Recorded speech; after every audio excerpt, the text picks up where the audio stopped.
오늘 새벽 우리가 함께 볼 하나님의 말씀은 우리 구약성경 이사야 18장의 말씀입니다.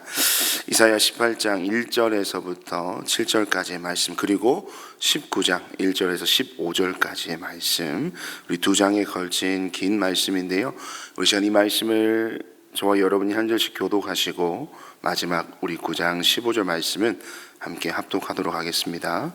이사야 18장 1절 말씀부터 19장 15절까지의 말씀입니다.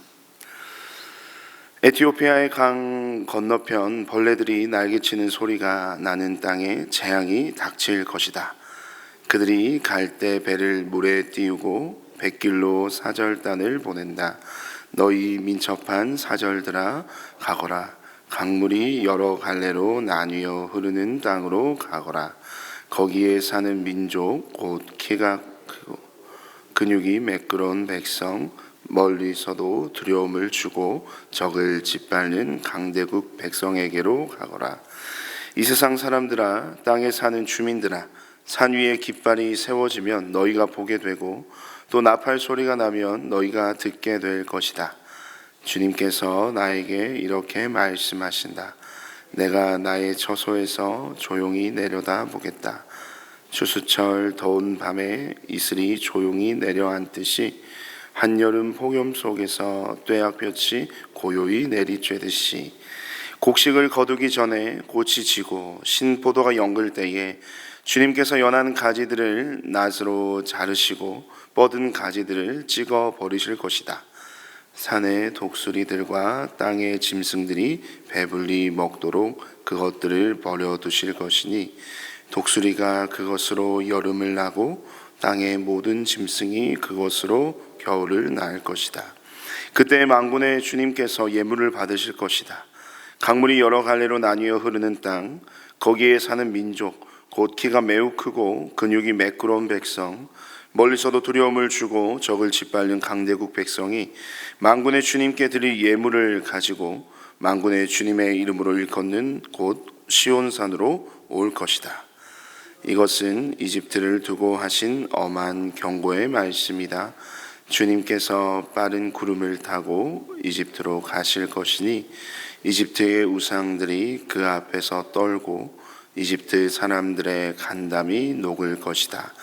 내가 이집트 사람들을 부추겨서 서로 맞서 싸우게 하겠다.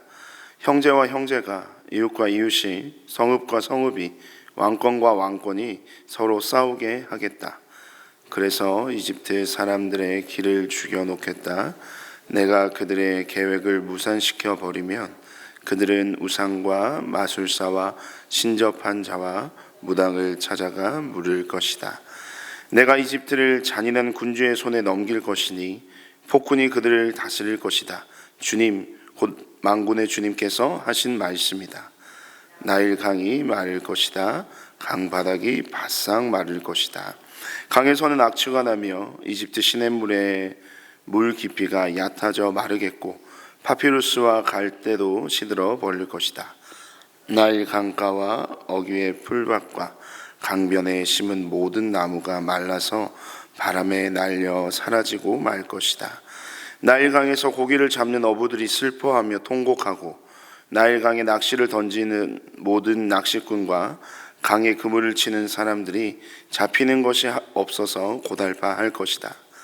가는 배를 짜는 사람이 배 짜는 일을 그만두고 흰 천을 짜는 사람도 실망하여 천 짜는 일을 그칠 것이다. 옷 만드는 사람들이 낙심하니 모든 품꾼의 마음에도 병이 들 것이다. 소환의 지도자인 너희는 어리석기만 하고 지혜롭다고 하는 바로의 참모인 너희도 어리석은 제안만을 하고 있으니 어찌 바로에게 너희가 옛 현인들과 옛 왕들의 후예라고 감히 말할 수 있겠느냐. 이집트의 임금아, 너를 섬기는 현인이 어디에 있느냐. 그들을 시켜서 만군의 주님께서 이집트에 대하여 무엇을 계획하셨는지를 알게 하여 너에게 보이라고 하여라. 소안의 지도자들은 어리석은 사람들이다. 멤피스의 지도자들은 제 꾀에 속고 있다. 이집트의 주춧돌들인 지파들이 이집트를 그릇된 길로 이끌었다. 주님께서 친히 그들에게 마음을 혼란시키시는 영을 부으셔서 그들이 이집트를 잘못 다스리게 하셨다. 그래서 마치 취한 자가 토하면서 비틀거리듯 이집트를 그 꼴로 만들었다. 함께 읽습니다. 그러므로 이집트에서는 되는 일이 없고 우두머리나 말단에 있는 사람이나 종려나무처럼 귀한 자나 갈대처럼 천한 자나 가릴 것 없이 모두 쓸모가 없이 될 것이다. 아멘.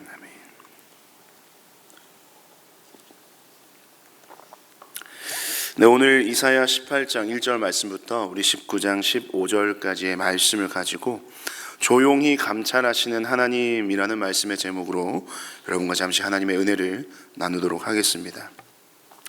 오늘 이 새벽 우리가 함께 읽었던 이 본문은요 18장 19장이었는데 이 18장과 19장은 어제 이제 17장에 이어서 이스라엘을 둘러싼 열방들에 대한 하나님의 심판 신탁이 이어지는 본문의 말씀입니다.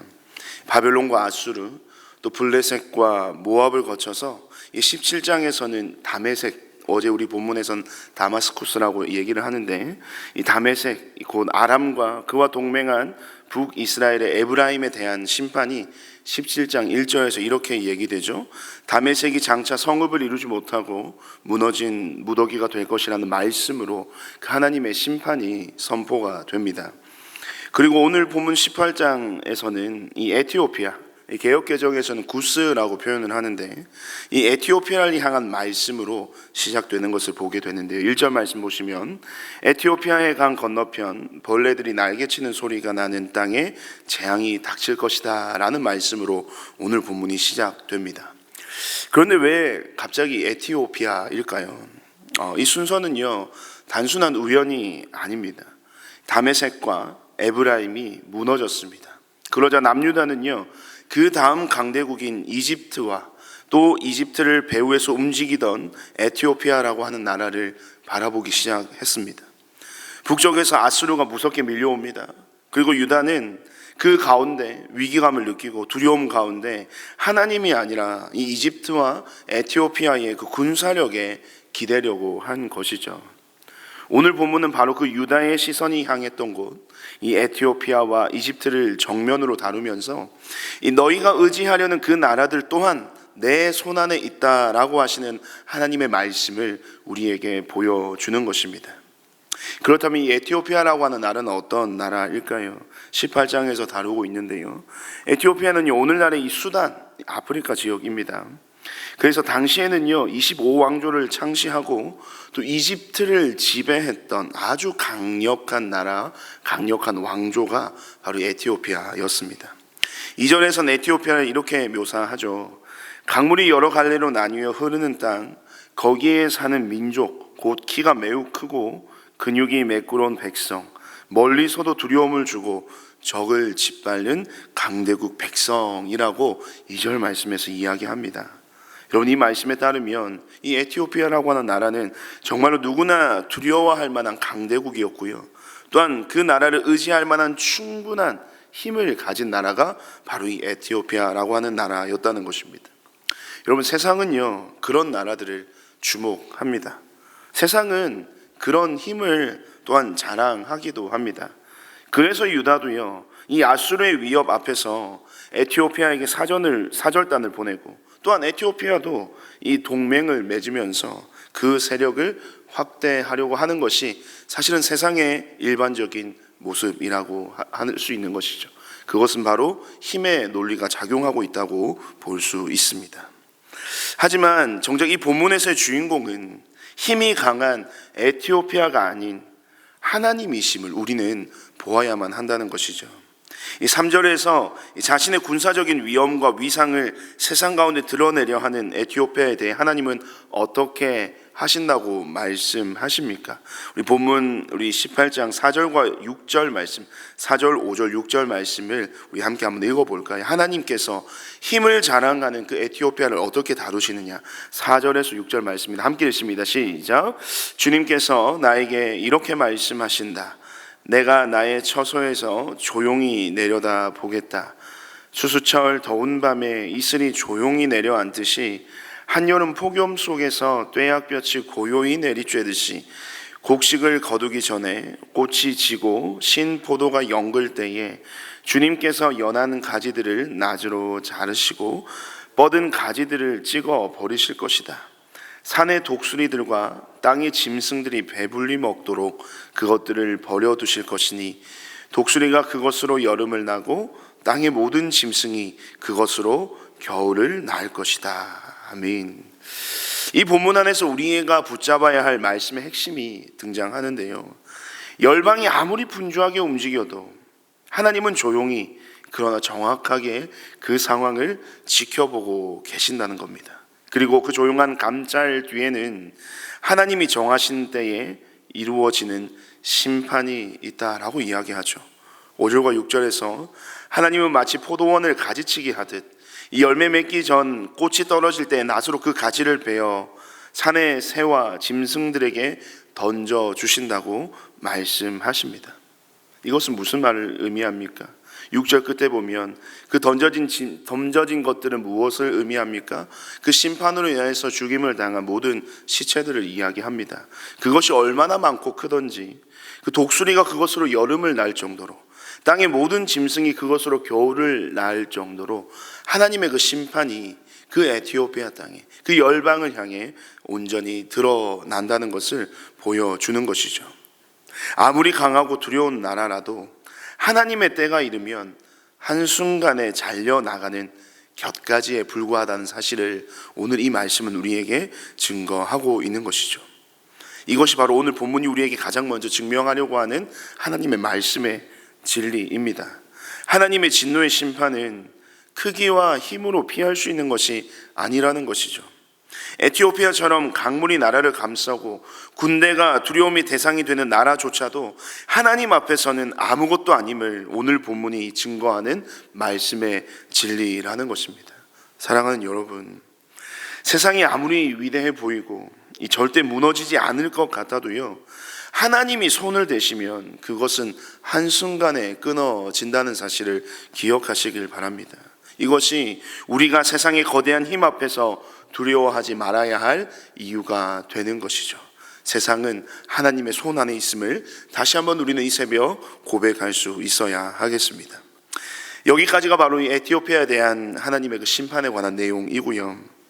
이제 본문 18장이 에티오피아와 같은 이 당대의 가장 강한 나라에 대한 하나님의 심판을 보여주었다면요, 그 다음 이어서 우리가 함께 읽었던 19장은 이집트를 통해 하나님의 심판이 얼마나 세상 가운데 방대하게 또한 그 세상을 전체, 그 사회 전체를 뒤흔드는가에 대한 구체적인 모습을 보여줍니다. 오늘 본문을 잘 살펴보면 크게 이 네 가지의 무너짐이 하나님의 심판 가운데 온 세상, 특별히 이집트 땅 가운데 있음을 보게 되는데요, 그 첫 번째는 종교의 무너짐이 일어난다는 것입니다. 19장 1절 말씀에 보시면 여호와께서 빠른 구름을 타고 이집트에 임하시니 이집트의 우상들이 그 앞에서 떨고 이집트인의 마음이 그 간담이 녹는다라고 표현하고 있습니다. 여러분, 이집트는 우리가 잘 알고 있듯이 수많은 신들이 존재하던 나라였습니다. 그러나 그 신들은 진짜 하나님 앞에서 그저 벌벌 떨 뿐 아무런 힘도 아무런 능력도 없음을 그들로 하여금 보게 하시는 것입니다. 종교의 무너짐이 일어나고요, 둘째는 정치와 사회의 무너짐이 일어난다고 합니다. 2절 말씀에 하나님은 이집트 사람이 이집트 사람을 치게 하시고 형제가 형제를, 이웃이 이웃을, 성읍이 성읍을, 나라가 나라를 치게 하신다고 하십니다. 이 외부의 침략이 아니라 내부의 분열과 내란으로 스스로 무너질 것이다. 무엇이 임할 때요? 하나님의 심판이 임할 때요. 그랬던 강대국도 그 안에서 스스로 무너지게 되는 결과를 맞이하게 된다는 것이죠. 세 번째로는 지혜의 무너짐을 이야기하는데요, 우리 11절에서부터 13절의 말씀을 보시면 이 이집트는 고대 세계에서 지혜와 학문으로 굉장히 유명한 나라였지 않습니까? 이 소환의 방백들, 바로의 지혜로운 모사들이 얼마나 많이 존재했는지 모릅니다. 그러나 그들의 계략은 어리석어지고 그들의 지혜는 우매해집니다. 누구 앞에서요? 하나님 앞에서 말입니다. 이것은 제 아무리 인간의 지혜가 뛰어나도 이 완벽한 정치적 계산으로도 하나님의 심판을 피하거나 되돌릴 수 없음을 우리에게 보여주는 것이고요. 마지막으로 네 번째는 이 경제와 모든 생업이 무너지게 된다는 것입니다. 5절에서 10절까지의 말씀을 보시면 이 이집트의 생명줄이 나일강이 마르고요, 그 갈대들이 시들고 그 어부와 낚시꾼들이 슬퍼하고 배 짜는 자들의 품꾼들이 부끄러움을 당합니다. 무엇을 얘기합니까? 나라의 경제 기반 자체가 흔들리게 되는 것이죠. 그들이 자랑하고 그들이 내세웠던, 그들이 자신들의 힘이라고 얘기했던 모든 것들이, 그 모든 경제와 생업과 산업들이 하나님의 심판 앞에 완전히 무너져 내리는 것을 보게 되는 것이죠.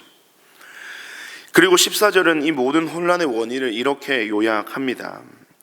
주님께서 친히 그들에게 마음을 혼란시키는 영을 부으셔서 그들이 이집트를 잘못 다스리게 하셨다. 그래서 마치 취한 자가 토하면서 비틀거리듯 이집트를 그 꼴로 만들었다라고 이야기합니다. 이 말씀에 의하면 제 아무리 강한 국가를 할지라도요, 하나님의 진노의 심판이 그 땅 가운데 임하면 그 사회를 지탱했던 종교나 정치나 지혜나 모든 경제와 같은 그 나라의 기둥들이 동시에 무너지는 것임을, 그 하나님의 심판의 방대함을 보여주는 것입니다. 한 부분이 아니라 전체가, 표면이 아니라 뿌리 자체가 흔들리게 되는 것이죠. 그들이 자랑했던, 그들이 의지했던 모든 세상적인 힘과 그 논리들이 하나님의 심판 앞에서 완전히 무너져 내리는 하나님의 심판의 그 방대함을 우리에게 보여주는 것입니다. 여러분, 이 이스라엘 백성들에게 이집트는 어떤 존재였습니까? 힘들 때마다 찾아가고 싶었던 그들의 어떤 마음의 고향, 안전지대 아니었습니까? 하지만 하나님이 임하시면 그들이 섬기던 우상도, 강대한 경제력도, 또 최고의 지혜도 아무런 도움이 되지 못하는 이 세상적인 한계를 우리에게 분명하게 보여주고 계신 것입니다. 사랑하는 여러분, 여러분은 오늘 이 본문을 읽으면서 어떤 생각이 드십니까?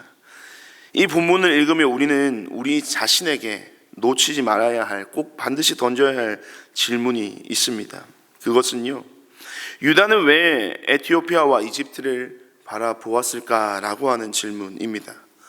아수르라고 하는 현실적인 위협 앞에서 이스라엘은 하나님보다 눈에 보이는 군사력과 동맹이 더 든든해 보였기 때문에 이 에티오피아와 이집트를 찾는 것입니다. 이에 대해 선지자들은 계속해서 이렇게 얘기했죠.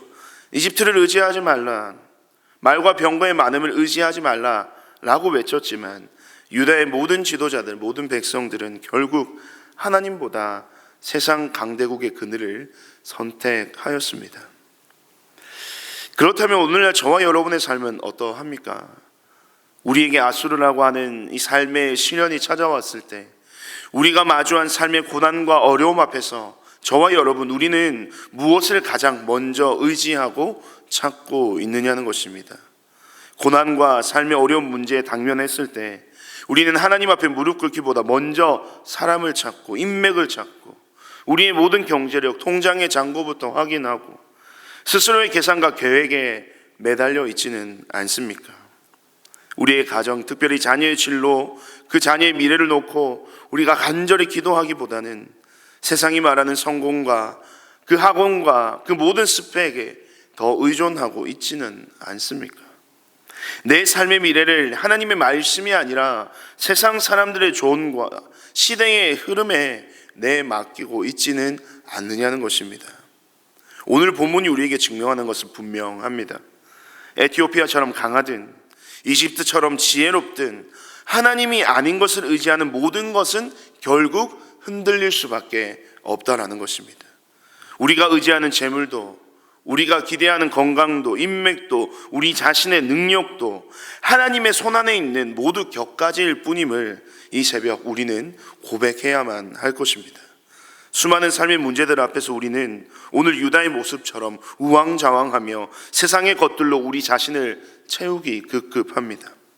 하지만 오늘 우리는 세상이 아무리 요동하여도 결코 흔들리지 않으시는 그 주님을 기억해야만 하는 것이죠. 본문 4절에서 주님이 무엇이라 말씀하셨습니까? 18장 4절에 내가 나의 처소에서 조용히 내려보겠다라고 말씀하셨습니다. 하셨지 않습니까? 세상이 아무리 요동해도 하나님은 결코 조급하거나 흔들리지 않으십니다.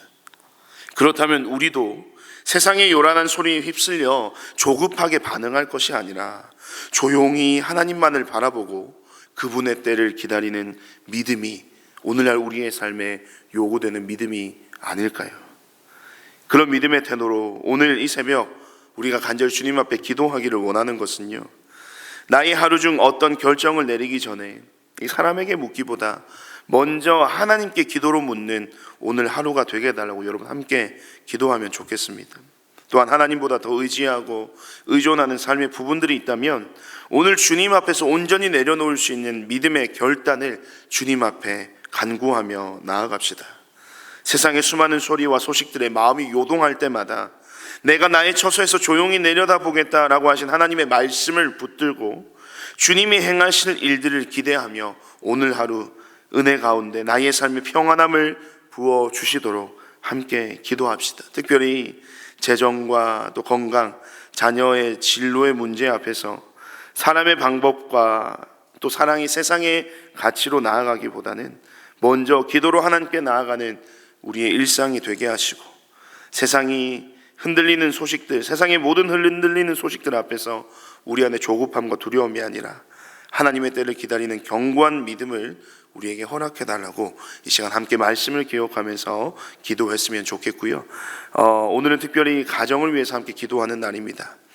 이렇게 한번 기도합시다. 하나님, 우리의 가정이 하나님 앞에서 온전히 세움받기를 원합니다. 우리 모든 가정이 하나님을 주인으로 모시는 믿음의 가정 되게 해달라고 기도합시다. 세상의 기준과 가치들이 침범하지 않게 하시고 오직 말씀만이 우리의 가정의 중심 되게 하여 달라고, 특별히 각 가정의 부모들을 온전히 붙들어 주시고 자녀들에게 마땅히 가르칠 바를 가르치는 부모가 되게 하여 주시옵소서. 또한 세상의 다른 어떤 것이 아니라 가장 귀한 믿음과 신앙의 유산을 물려주는 우리 부모의 세대, 그리하여 우리 부모들이 자녀들에게 정말 믿음의 본이 될 수 있도록 하나님, 우리 모든 부모들 가정 가운데 온전히 믿음으로 세워주시옵소서라고 우리 가정을 위해서 함께 기도하시고요. 마지막으로는 계속해서 진행되고 있는 우리 단기 봉사와 여름 사역을 위해서 함께 기도해 주시길 부탁드립니다. 지금 몽골에서 단기 봉사 사역이 활발하게 진행이 되고 있습니다. 그리고 이제 네팔과 튀르키예 단기 봉사가 또 곧 이어질 텐데요. 우리 모든 단기 봉사를 통하여 세상과 열방을 향한 하나님의 복음의 진리가 주를 알지 못하는 자들에게 그 땅이 온전히 심기어질 수 있도록, 특별히 많은 날씨의 변수들이 있고 상황의 변수들이 있습니다. 그 가운데 하나님께서 우리 모든 팀들을 지켜주시고 안전하고 건강하게 단기 봉사 일정을 마치고 돌아올 수 있도록 우리 단기 봉사팀을 위해서 기도해 주시고요. 또한 여름 우리 다음 세대 사역들이 계속 이어집니다. 내일부터는 우리 토킹 고등부가 상주 지역에 가서 그동안에 했던 수련회와는 조금 다르게 국내 단기 봉사와 같은 모습을 아웃리치를 진행하게 됩니다. 그래서 우리 고등부 친구들이 그들이 배우고 또 그들이 알고 있는 하나님에 관한 모든 것들을 그 삶의 현장 가운데 살아낼 수 있는 삶의 열매를 맺을 수 있도록, 특별히 날씨가 많이 무더워서 염려가 되는데 하나님께서 모든 좋은 일기를 허락하여 주셔서 또 2박 3일의 모든 일정을 안전하고 또 은혜 가운데 잘 마치고 돌아올 수 있도록 여러분 함께 기도해 주시기를 부탁드리고요. 그 이어서 중등부와 또 청년부 수련회까지 남아 있습니다. 계속해서 다음 세대들이 이번 여름을 통하여 믿음의 온전한 성장을 이룰 수 있도록 여러분 함께 간절히 기도해 주십시오. 우리 단기 봉사와 여름 사역을 위해서 또 가정을 위해서 또 우리 모든 말씀을 기억하면서 우리 함께 합심하여 기도하시고요. 각자 개인의 기도 제목으로 자유롭게 기도하시고 돌아가시길 바랍니다. 우리 함께 기도하겠습니다.